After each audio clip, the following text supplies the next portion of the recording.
At age of 18, 19, 19, 18 வயசுல நான் இதை செய்யணும், நான் ஒரு சினிமா துறைக்கு போகணும், இருக்கலாம். நான் ஒரு பெரிய எழுத்தாளராக வரலாம், இருக்கலாம். நான் ஒரு பெரிய தொழில் முனைவோராக வரலாம், இருக்கலாம்.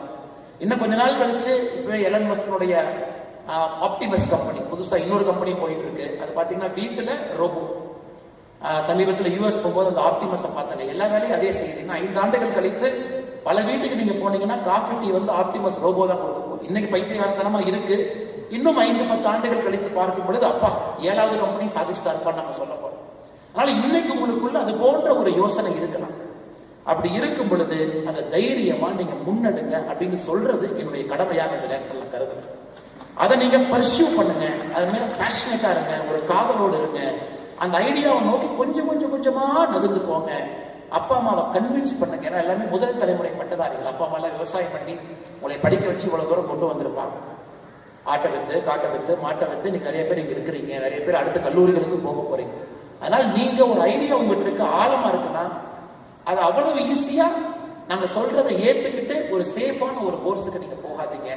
கொஞ்சம் திங்க் பண்ணி உங்களோட பேஷனை நோக்கி நீங்க போகணும். அப்படிங்கிறது மேடையில் இருக்கக்கூடிய உங்களுடைய வாழ்க்கையெல்லாம் அப்படித்தான். நீங்க படிச்சீங்கன்னா உங்களுக்கு தெரியும், மேடையில முன்புறத்தில் எத்தனையோ பேர் இருக்கிறார்கள், அவருடைய வாழ்க்கையும் அப்படித்தான். Because they followed a fashion. அந்த பேஷனை விடாபடியா பிடிச்சாங்க.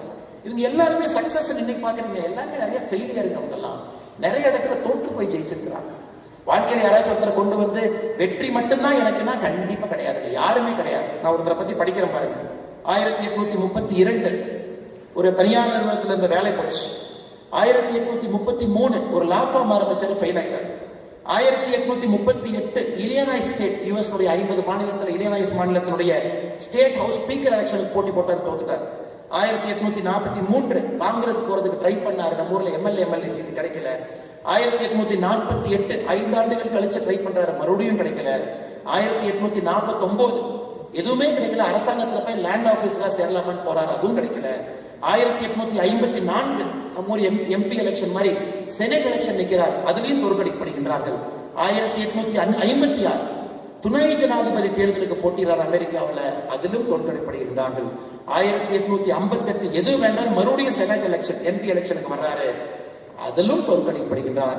அந்த மனுஷன் ஜெயிச்ச ஒரே ஒரு எலெக்ஷன் 1860 அமெரிக்காவுடைய ஜனாதிபதி, ஒரே ஒரு எலெக்ஷன் அமெரிக்காவுடைய ஜனாதிபதி மட்டும்தான் ஜெயிச்சார்.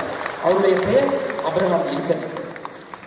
சிலைவரியை முடிச்சாரு. 1861 சிவில் ரைட்ஸ் ஆக்டை கொண்டு வந்தாரு. அமெரிக்காவுடைய தன்மையை முகத்தையே மாத்திட்டு போயிட்டார்.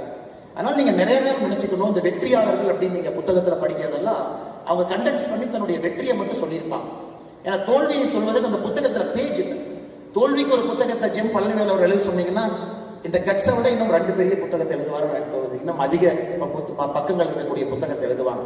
அதனால நீங்க எல்லோருமே தோல்வியிட்ட கொஞ்சம் ஃப்ரெண்ட்ஷிப் பண்ணிக்கணும். என்னோட 2வது உங்களுக்கு நான் கொடுக்கக்கூடிய ஒரு சின்ன ஒரு அட்வைஸ், நீங்க எல்லாருமே சக்சஸ்ஃபுல் பீப்புள்னால தான் இந்த ஹால் கூட உட்காந்துருக்கீங்க.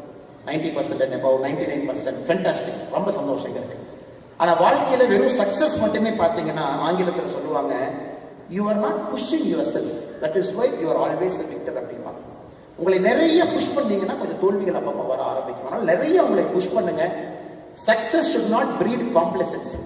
நான் ஜெயிச்சுக்கிட்டே இருக்கிறேன் அப்படிங்கிறது உங்க கம்ஃபர்ட் ஜோனை விட்டு வெளியே போகாம கம்ஃபர்ட் ஜோனுக்குள்ளே உட்கார வைக்க கூடாது. குறிப்பாக இந்த அரங்கத்தில் இருக்கக்கூடிய மாணவர்கள் அப்பப்போ தோல்வி வந்தாலும் ஒரு சின்ன ஃப்ரெண்ட்ஷிப் பண்ணுங்க. இல்லை நான் சிவில் சர்வீஸ் பரீட்சை எழுதுனேன், ஃபர்ஸ்ட் அட்டெம்ப்ட் IAS IPS கிடைக்கல, will make friendship, second attempt போகலாம். இல்லை நான் நீட் எழுதுனேன், எனக்கு தெரியல, நிறைய பேர் நீட் எழுதிருப்பீங்க, 725 மார்க் வரல, லெட் அஸ் மேக் ஃப்ரெண்ட்ஷிப், அடுத்த டைம் பார்த்துக்குவோம். இல்லை நான் வந்து இங்கே போகலான்னு பார்த்தேன், எனக்கு அது கிடைக்கல, இட்ஸ் ஓகே. அந்த மைண்ட் செட் உங்களுக்கு வேணும். ஏன்னா இன்னைக்கு இருக்கக்கூடிய இளைஞர்களை பார்க்கும் பொழுது டிப்ரெஷன். ஏன் depression? Love failure depression, NEET exam failure depression. எல்லாருக்கும் டிப்ரெஷனை மட்டும்தான் பார்க்குறவங்களை தவிர அந்த ஃபெயிலியரோட ஒரு சின்ன ஃப்ரெண்ட்ஷிப் வச்சுக்கணும்னு யாரும் பார்க்கல.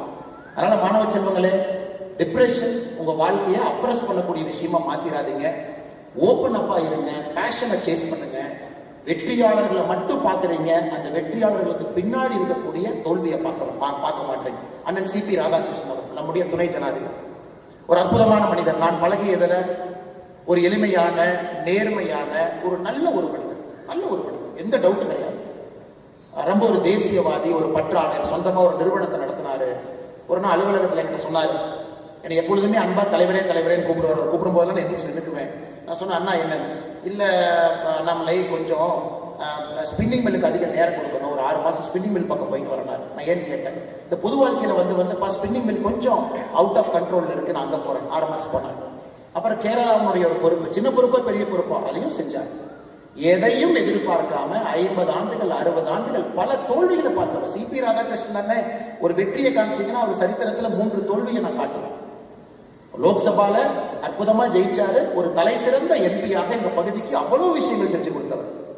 அதே மண்ணில் அதே லோக்சபால அவருக்கு வெற்றியும் கிடைக்கல. ஆனாலும் அவருடைய முகத்தை பொறுத்தவரை அப்படியே தான் வண்டி ஓடும்.